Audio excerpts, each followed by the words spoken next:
서울의 한 외곽 지역에 위치한 작은 마을 신림리는 몇 년 전까지는 조용하고 평화로운 곳이었다. 그러나 어느 날부터 마을 사람들 사이에 이상한 루머가 돌기 시작했다. 신림리산 중턱에 위치한 오래된 폐가에 들어가면 절대로 돌아오지 못한다는 것이었다. 이 루머는 마을에서 떠도는 전설 같은 이야기였기에 사람들은 처음엔 대수롭지 않게 여겼다. 하지만 점점 시간이 지날수록 마을 젊은이들 중 폐가에 다녀온 다음 실종되거나 돌아와도 이상한 행동을 보이는 사례가 늘어나기 시작했다. 주인공인 지수는 궁금증이 많고 모험을 좋아하는 20대 여자였다. 그녀는 친구들과 함께 신림리를 방문하려고 유명한 폐가를 탐험하기로 했다. 함께할 친구들은 모두 모험을 즐기는 사람들이었고 솔직히 그런 루머 정도는 겁낼 사람들이 아니었다. 드디어 탐험의 날이 다가왔다. 늦여름의 저녁, 지수와 친구들은 손전등을 챙겨 폐가가 있는 산길로 들어섰다. 산길은 처음엔 평범했지만 점점 깊어질수록 기괴한 정적이 감돌기 시작했다. 아무도 말을 꺼내지 않았다. 서로 간의 긴장감이 점점 커져갔기 때문이었다. 몇 시간의 산행 끝에 그들은 허름한 폐가에 도착했다. 낡고 부서진 폐가는 오랜 세월의 흔적을 고스란히 간직하고 있었다. 문은 삐걱거렸고 창문은 깨지고 황량한 모습을 주었다. 주변 나무들조차 폐가의 어두운 기운에 눌려 마른 가지 마냥 옆으로 기울어 있었다. 친구들은 서로를 바라보고는 천천히 안으로 들어갔다. 폐가는 여느 폐가와 다를 것 없는 단순한 집처럼 보였지만 들어가자마자 상상조차 할 수 없는 한기와 어둠이 그들을 맞이했다. 한 발 한 발 내딛기조차 두려운 그 공간은 음습한 냄새마저 풍기고 있었다. 지수는 맨 앞에서 손전등을 비춰보며 방 하나하나를 살폈다. 특별한 것은 없어 보였다. 부서진 가구, 먼지가 잔뜩 쌓인 채 균열이 생긴 벽돌뿐이었다. 그런데 그 순간이었다. 복도 끝에서 이상한 소리가 들려오기 시작했다. 마치 아이가 웃는 듯한 들릴랑말락한 소리가 바람결에 실려왔다. 친구들은 서로를 쳐다보며 긴장한 표정을 감추지 못했다. 소리는 점점 가까워지는 듯했다. 손전등을 들고 소리가 나는 쪽으로 향하던 지수는 순간 온몸에 소름이 돋는 것을 느꼈다. 소리가 나는 방향으로 빛을 비췄을 때 거기에는 아무것도 없었다. 그러는 사이 폐가의 전체 분위기가 급격히 바뀌었다. 주변 공기가 더 차가워지고 벽에 뭔가가 새겨진 자국들이 보이기 시작했다. 누군가의 손톱으로 긁어 모양을 만든 듯한 그 자국들은 명확한 글자를 이루고 있었다. 돌아가라. 그들은 공포에 질려 황급히 폐가를 빠져나왔다. 하산하는 길 내내 아무 말 없이 서로의 존재만 확인하면서 빠른 걸음으로 산을 내려왔다. 산을 벗어나자마자 그들은 서로 안도해 숨을 쉬며 그날의 경험을 회상했다. 하지만 그날 이후 그들은 모두 묘한 악몽에 시달리게 되었다고 한다. 특히 지수는 밤마다 폐가에서 들었던 그 소리, 아이가 웃던 소리를 계속해서 듣게 되었다. 밤이 되면 집안에 알 수 없는 차가운 기운이 감돌고 그녀는 이유 없이 불안감에 시달리기 시작했다. 친구들 역시 각자 다른 형태로 이상한 경험을 하며 모두 신경이 곤두서 있었다. 결국 그들은 다시 한번 폐가를 찾아가 보기로 했다. 거기에 무언가 자신들에게 영향을 미치는 것이 있을 것이라 확신했기 때문이다. 하지만 폐가에 다시 도착했을 때 놀랍게도 폐가는 이미 무너져 흔적도 없이 사라져 있었다. 마치 그곳에 폐가는 존재하지 않았던 것처럼 말이다. 지수와 그 친구들은 더 이상 신림리에 가지 않기로 결심했고 마을 사람들도 그 후로 폐가의 이야기를 입에 올리지 않게 되었다. 하지만 여전히 가끔씩 들려오는 그 소문, 그리고 폐가에 다녀온 이후 사라졌다고 말하는 사람들을 통해 그곳의 전설은 조용히 이어져가고 있다. 그리고 마치 전설이 다시 시작되기라도 한 것처럼 신림리 산에 오르는 사람들은 여전히 알 수 없는 불안감의 몸서리를 치게 된다고 한다. 두 번째 이야기. 이 이야기는 내가 대학교에 다니던 시절 친구들과 함께 지방의 작은 산촌 마을로 여행을 갔을 때의 일이다. 우리는 자연 속에서 휴식을 취하고 도심에서 벗어나 한적하게 쉬고 싶어 그 마을에 있는 오래된 민박집을 예약했다. 그곳은 100년이 넘은 전통 한옥집이었고 마을 사람들의 이야기에 따르면 오래전부터 귀신이 나온다는 소문이 자자한 곳이었다.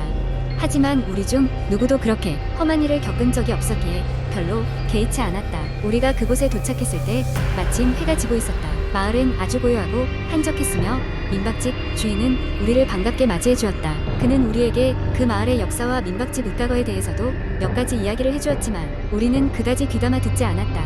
곧바로 우리는 방으로 들어갔다. 방은 전통적인 한옥 구조로 되어 있었고 나무 바닥은 걸을 때마다 삐걱거렸다. 첫날 밤 우리는 피곤해서 빨리 잠자리에 들었다. 그러나 한밤중 이상한 소리가 나를 깨웠다. 문 밖에서 누군가가 계단으로 오르내리는 소리가 들렸다. 발소리는 마치 무겁고 느릿하게 움직이는 누군가의 것 같았다. 나는 그 소리에 신경을 곤두세우고 있었지만 친구들은 모두 곤히 잠들어 있는 듯 보였다. 환청이겠지라며 애써 잠을 청하려고 했지만 뚜벅뚜벅 계단을 오르내리는 소리는 좀처럼 그치지 않았다. 결국 나는 일어나서 소리가 나는 방향으로 가보기로 했다. 나는 조용히 문을 열고 밖으로 나갔다.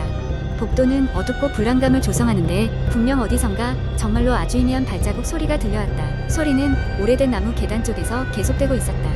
나는 호기심과 두려움이 뒤섞인 채 조심스럽게 계단으로 다가갔다. 계단 중간쯤에 이르렀을 때 갑자기 등 뒤에서 쌀쌀맞은 기운이 느껴져 뒤를 돌아보았다. 창밖에는 커다란 달이 밝게 빛나고 있었고 그 달빛에 비친 마당에는 아무도 없었다. 그러나 내 뒤에서 뭔가가 느껴진 것은 확실했다.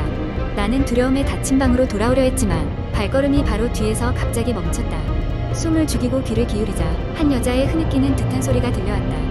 마치 누군가 슬픈 노래를 부르듯 그 소리는 나지막하게 울려 퍼졌다. 이상한 기운에 사로잡혀버리고 말았다. 나는 목소리를 찾아 아래층으로 발걸음을 옮겼다. 한층 더 내려가니 이상하게도 목소리가 들리지 않았다. 순간 무언가 부서지는 듯한 소리를 들었고 반사적으로 아래층으로 달려 내려갔다.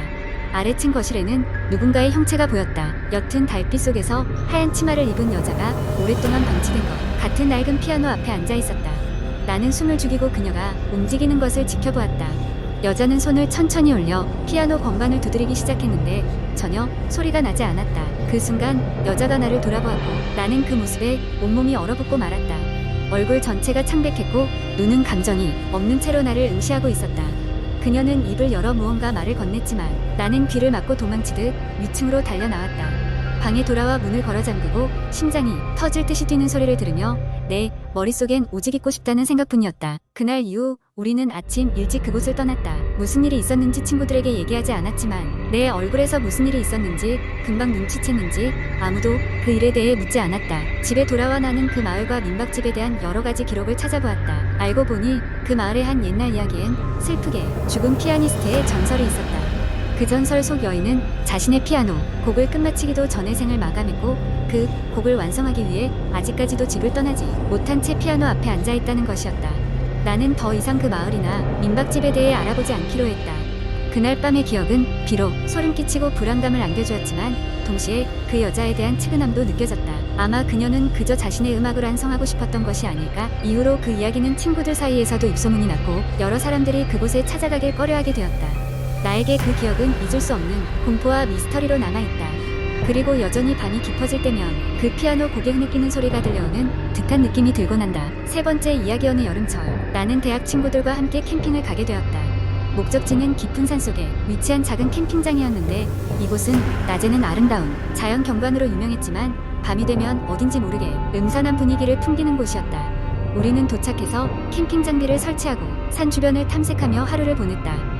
밤이 되자 우리는 모닥불 주변에 앉아 각자 가져온 간식을 나눠 먹으며 이야기를 나누기 시작했다. 자연스럽게 이야기는 공포로 흘러갔고 친구 중 한 명은 어렸을 때 겪었던 기묘한 경험담을 털어놓았다. 그 이야기들은 서로를 오싹하게 했지만 동시에 우리는 스릴을 즐기고 있었다. 시간이 흘러 자정이 되자 친구들은 하나둘씩 피곤함을 느꼈다. 불을 끄고 각자의 텐트로 들어가기로 했다. 나와 내 친구 지수는 같은 텐트를 쓰기로 했는데 우리가 텐트 안에서 이야기를 나누고 있을 때였다. 갑자기 텐트 바깥에서 부스럭거리는 소리가 들리기 시작했다. 처음에는 바람에 나뭇잎이 흔들리는 소리라고 생각했지만 소리는 점점 가까워졌고 확실히 걸어다니는 사람의 발소리 같았다. 지수와 나는 숨을 죽이고 소리가 나는 방향에 집중했다. 그 순간 텐트 천을 두드리는 소리가 났다. 그 소리는 규칙적으로 마치 누군가 있는 힘껏 손가락으로 철퍼덕이는 느낌이었다. 이성을 찾으려 노력했지만 불길한 기운이 우리를 지배하고 말았다. 잠깐 소리가 멈추더니 이번엔 텐트 지퍼를 슬쩍 여는 소리가 들렸다. 나는 순간적으로 긴장해서 몸을 움츠렸다. 누군가 우리 텐트를 열려고 하는 것이 분명했다. 그런 상황에서 지수가 나지막하게 속삭였다. 밖에 누가 있는 거 아니야? 마음속으로 생각하기만 했던 얘기를 지수가 말로 옮긴 순간 우리의 공포는 더 커졌다. 그때 지수는 조용히 주머니에서 손전등을 꺼내 쥐었다. 그리고는 일렁이는 손으로 손전등 스위치를 켰다.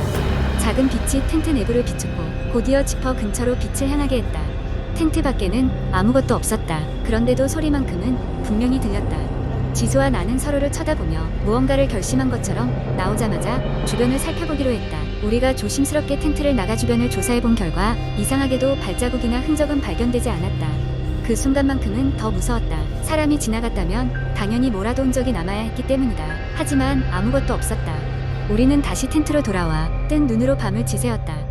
새벽녘에야 겨우 잠에 들었고 다음날 아침 서로 전날 있었던 일에 대해 이야기하기 시작했다. 다른 친구들은 우리가 피곤해서 것을 본 것이라며 웃어넘겼지만 우리 두 사람만큼은 그날 밤의 이상함을 잊을 수 없었다. 캠핑이 끝나고 학교로 돌아와서도 나는 그날 밤의 일을 계속 곱씹었다. 인터넷을 뒤지며 비슷한 경험담을 찾으려 했지만 뚜렷한 답을 찾을 수 없었다. 몇 주가 지나자 나는 어느 전설에 대해 알게 되었다. 우리가 캠핑했던 산속에는 오래전부터 산의 수호자라 불리는 정체불명의 존재가 있었다고 전해진다는 것이었다. 그 수호자는 종종 자신의 영역에 들어온 낯선 이들에게 소리로 경고를 준다고 했다. 나는 그 이야기가 우리의 경험과 연결될지도 모른다는 생각에 소름이 돋았지만 이미 지나간 일이었고 명확한 증거가 없었기에 그저 있기로 했다. 하지만 그 캠핑장에 다시 갈 용기는 나지 않았다. 때때로 그날 밤의 기억이 떠오를 때면 아직도 알 수 없는 두려움에 사로잡히곤 한다.